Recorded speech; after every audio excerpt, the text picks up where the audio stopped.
BJP MP Anantkumar Hegde has sparked a major controversy after he said that the party needs 400 seats to change the constitution, and this has resulted in a major issue in the state of Karnataka. Now, Hegde has called for a rewriting of the constitution and said that the BJP must win 400 seats. And to this effect, he has said that the Congress had changed the constitution to oppress the Hindus. Let's take a listen into what Anant Kumar Hegde had to say. ರಾಜ್ಯ ಸರ್ಕಾರಗಳಲ್ಲಿ ನಮಗೆ ಬೇಕಾಗಿರ್ತಕ್ಕಂಥ ಬಹುಮತ ಇಲ್ಲ. ಸಂವಿಧಾನವನ್ನ ತಿದ್ದುಪಡಿ ಮಾಡಬೇಕಾದ್ರೆ ಏನು ಮೂಲಭೂತವಾಗಿ ಸಂವಿಧಾನವನ್ನ ಸಂಪೂರ್ಣವಾಗಿ ತಿರುಚಿದ್ರು ಕಾಂಗ್ರೆಸ್ನವರು, ಅದರಲ್ಲಿ ಬ್ಯಾಡದೇ ಇರೋದನ್ನೆಲ್ಲ ತುರುಕಿದ್ರು, ವಿಶೇಷವಾಗಿ ಇಡೀ ಹಿಂದೂ ಸಮಾಜವನ್ನ ದಮನಿಸುವಂತಹ ರೀತಿಯಲ್ಲಿ ಕಾನೂನನ್ನು ತಂದಿಟ್ಟಿದ್ರು. ಇದೆಲ್ಲವೂ ಬದಲಾಗಬೇಕಾದ್ರೆ ಈ ಮೆಜಾರಿಟಿಯಲ್ಲಿ ಆಗುವುದಿಲ್ಲ. ಲೋಕಸಭೆಯಲ್ಲಿ ಕಾಂಗ್ರೆಸ್ ಇಲ್ಲ, ಲೋಕಸಭೆಯಲ್ಲಿ ಮೋದಿ ಅವರು 2/3 ಮೆಜಾರಿಟಿ ಬಂದಿದ್ದಾರೆ, ಮಾಡ್ಲಿ ಅಂತ ಬಿಟ್ರೆ ಮಾಡ್ಲಿಕ್ಕೆ ಆಗುದಿಲ್ಲ. ನಮಗೆ ಲೋಕಸಭೆಯಲ್ಲೂ ಮೆಜಾರಿಟಿ ಬೇಕಾಗುತ್ತೆ, ರಾಜ್ಯಸಭೆಯಲ್ಲಿಯೂ ಕೂಡ 2/3 ಮೆಜಾರಿಟಿ ಬೇಕಾಗುತ್ತೆ, ರಾಜ್ಯ ಸರ್ಕಾರಗಳಲ್ಲಿಯೂ 2/3 majority. Alright, there you had Anant Kumar Hegde speaking about why the constitution needs to be changed and why it is essential for BJP to win 400 plus seats. But this was the remark made by Anant Kumar Hegde on Sunday. Now, even after this controversy, the BJP has demanded an apology from him. The Congress is targeting him, but Anant Kumar Hegde remains unapologetic. Even after this whole furor, he has now come out and said that if there is an elephant walking, dogs will keep barking, in a faint sort of reference to the media. And he has further went on to say today that if we have to win more than 400 seats, every vote is important. Every seat is important. And he goes on to say that keep in mind you belong to the party that rules the country almost like a threat. And then he also says that you are not just party workers, you are leaders. Every person must vote with the resolve to protect Dharma and Hindutva. In the past 75 years, he says that the atrocities committed by the Congress is so much that it is not enough to win 1 or 2 elections. But there needs to be multiple elections, 10, 20, 30, 40 elections to make these corrections. And he also goes on to refer to taking 500 years to retrieve a temple. And he said that there are over 3 lakh temples that are yet to be retrieved. Let's listen into what Anant Kumar Hegde had to say today. 400 ಸೀಟ್ಗಳಿಗೂ ಜಾಸ್ತಿ ನಾವು ಗೆಲ್ಲಬೇಕಾದ್ರೆ ಒಂದೊಂದು vote important, ಒಂದೊಂದು seat important. ಅದರ ಗಮನದಲ್ಲಿ ಇಟ್ಕೊಂಡು ದೇಶವನ್ನ rule ಮಾಡತಕ್ಕಂತಹ party ಲೀಡರ್ಸ್ಗಳು ನಾವು ಕಾರ್ಯಕರ್ತರು ಅಷ್ಟೇ ಅಲ್ಲ, ನಾವು ಲೀಡರ್ಸ್ಗಳು. ವೋಟ್ ಹಾಕೋರು ಎಲ್ಲರೂ ಕೂಡ ಹೇಳ್ಕೊಂಡು ವೋಟ್ ಹಾಕ್ತೀವಿ, ಧರ್ಮಕ್ಕೋಸ್ಕರ ವೋಟ್ ಹಾಕ್ತಿವಿ, ಹಿಂದುತ್ವಕ್ಕೋಸ್ಕರ ವೋಟ್ ಹಾಕ್ತಿವಿ, ದೇಶಕ್ಕೋಸ್ಕರ ವೋಟ್ ಹಾಕ್ತಿವಿ. ಈ ಸಂಕಲ್ಪದ ಜೊತೆಗೆ ವೋಟ್ ಮಾಡಬೇಕು. ಕಳೆದ 75 ವರ್ಷದಲ್ಲಿ ಕಾಂಗ್ರೆಸ್ ಮಾಡಿರೋ ಅತ್ಯಾಚಾರ ಇಷ್ಟಿದೆ, ಇದನ್ನು ಸಂಪೂರ್ಣವಾಗಿ ಸುಧಾರಿಸ್ಕೋಬೇಕು ಅಂತಾದ್ರೆ ನಾವು ಒಂದೆರಡು ಚುನಾವಣೆಯಲ್ಲಿ ಗೆದ್ರೆ ಆಗುದಿಲ್ಲ, ಬದಲಾಗಿ ಇನ್ನೂ 10, 20, 30, 40 ಚುನಾವಣೆಗಳನ್ನು ಗೆಲ್ಲಬೇಕು. 1000 ವರ್ಷಗಳಲ್ಲಿ ನಾವೇನು ಕಳ್ಕೊಂಡ್ವೋ, ಒಂದು ದೇವಸ್ಥಾನ ಗಳಿಸ್ಕೋಬೇಕಾದ್ರೆ 500 ವರ್ಷ ತಗೊಂಡಿತು. ಇನ್ನು 3 ಲಕ್ಷಕ್ಕೂ ಹೆಚ್ಚು ದೇವಸ್ಥಾನಗಳಿದಾವೆ, ಅದನ್ನೆಲ್ಲ ಗಳಿಸ್ಕೋಬೇಕು ಅಂತಾದ್ರೆ. So there you heard Mr. Anant Kumar Hegde speak.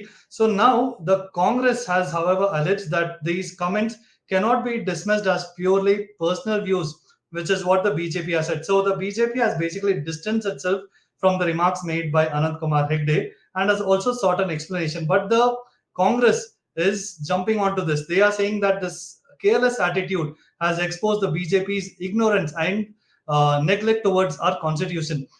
And they've also said that this basically also talks about the difference in how the BJP and the RSS is treating it. Now, the Congress has also went on to say that they only have 2 choices: to either oust Hegde immediately from their party or to openly agree with what he has said. Let this general election revolve around this. So the Congress there is trying to make a pole plank out of this whole issue just ahead of the Lok Sabha elections. Let's take a listen into what CM Siddaramaiah had to say about this whole episode. Narendra Modi ಅವರು ಅವರನ್ನ ಮಂತ್ರಿಮಂಡಲದಿಂದ ಬಿಡೋದಾಗಲಿ, ಅವ್ರ ಮೇಲೆ ಶಿಸ್ತಿನ ಕ್ರಮ ಆಗಲಿ ತಗೊಳ್ಳಿಲ್ಲ. ಇದು ಬಿಜೆಪಿಯವರ ಇಡನ್ agenda. ಸಂವಿಧಾನ ಬದಲಾವಣೆ ಮಾಡಲಿಕ್ಕೆ 2/3 ಮೆಜಾರಿಟಿ ಬೇಕು. ದೇಶ ಉದ್ಧಾರ ಮಾಡೋಕ್ಕಲ್ಲ, ಬಡವರು ಉದ್ಧಾರ ಮಾಡೋಕ್ಕಲ್ಲ. ಸಂವಿಧಾನ ಬದಲಾವಣೆ ಮಾಡ್ತಕ್ಕಂಥ ಕೆಲಸ ಮಾಡಿದ್ರೆ ಈ ದೇಶದಲ್ಲಿ ರಕ್ತಪಾತ ಆಗ್ತದೆ.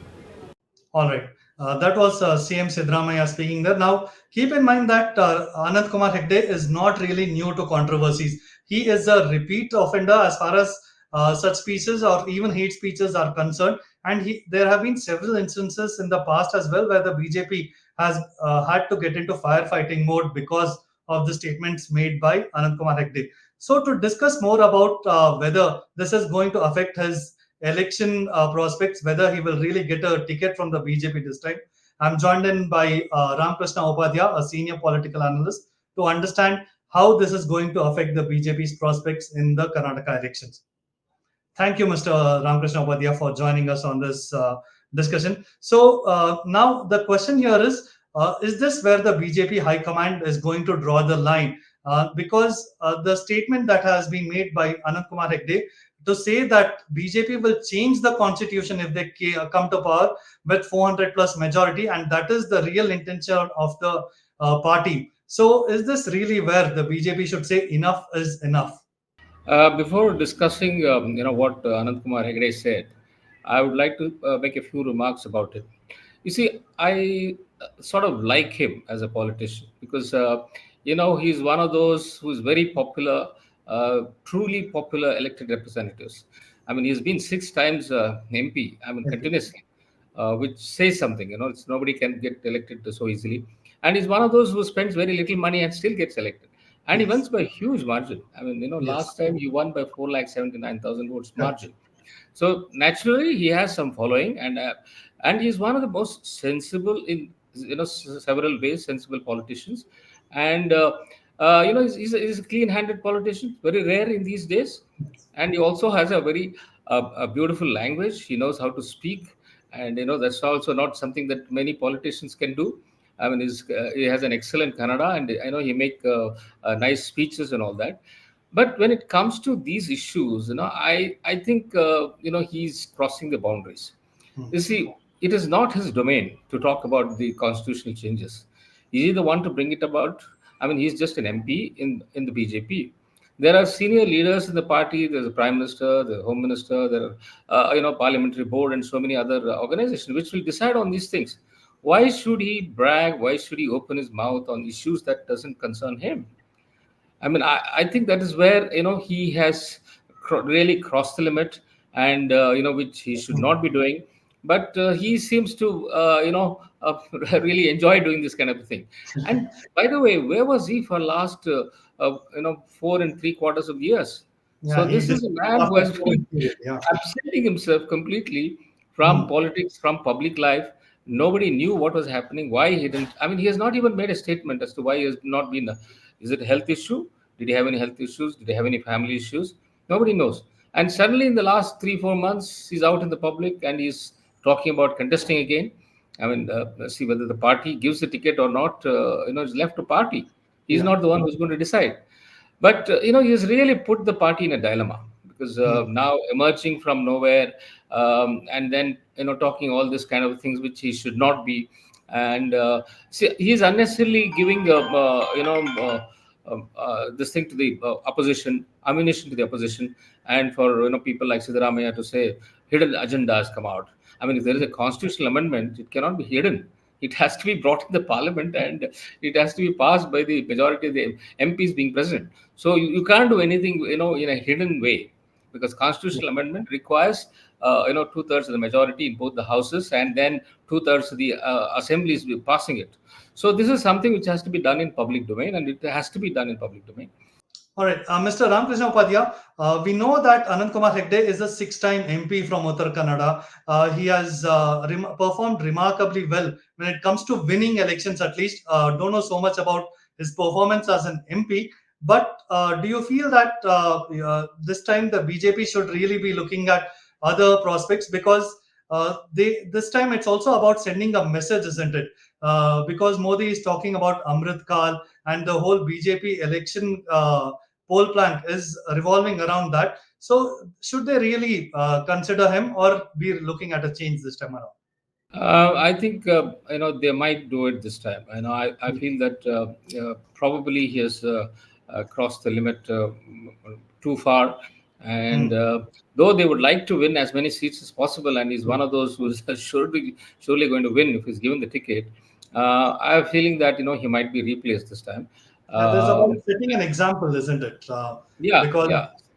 yeah, Yeah, you can't be speaking out of turn, so many times. I mean, okay, once in a while, it is okay for you to make certain statements, but you see, you are just an MP, and you were made a minister for some time, and you didn't utilize that opportunity, and it was most disappointing the way he performed as a union minister.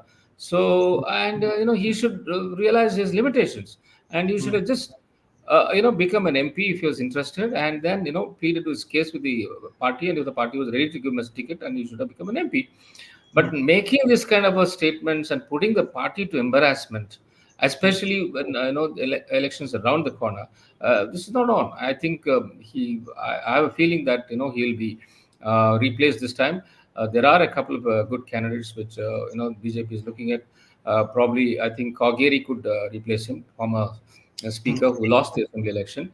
He's correct. also from Andhra Canada, and he's very popular in that region. So he could be there, or maybe Jagdish Shettar is another possibility. Possibility. He's eyeing Dharwad, but I don't think Mr. Prahlad Joshi will get Yeah, seat for him. will relent on So this. I mean, see, these are all BJP strongholds, and I'm sure anybody can win that constituency. So my final question to you, Ramakrishna Upadhyay, is that by denying a ticket, if the BJP chooses to deny a ticket to Anantkumar Hegde, do you see him becoming a rebel? Because he is a firebrand leader, and it's not completely, you cannot really rule it out, can you? Because he is a firebrand leader, and this, do you feel, could affect the BJP's poll prospects? And do you see that the vote bank in Uttara Kannada being the BJP's vote bank, or is it really Anant Kumar Hegde's poll bank there? You see, I think Uttara Kannada is a BJP stronghold, and he has also influenced the voters there in a very big way. I mean, you see, he's been an MP for now what 30 years, so Yeah. 6 times 30 years. So he has a lot of influence there, and I do hope that if he's not given the ticket, he doesn't become a rebel and stand there as an independent and create some kind of a disturbance in that constituency. I hope he realizes that the party will decide. Party is supreme, and he has been with the party for a long time. And but if he doesn't, and I think it could create some problem. But still, in Karnataka, especially in the parliament elections, people vote for Prime Minister Modi. So that being the case, if he's a rebel and if the BJP puts up an official candidate, they will probably be able to pull it off. But All right. it'll be an unnecessary, cumbersome process for them if they have to do Yeah. that. Absolutely. So there you have it from Ramakrishna Upadhyay there.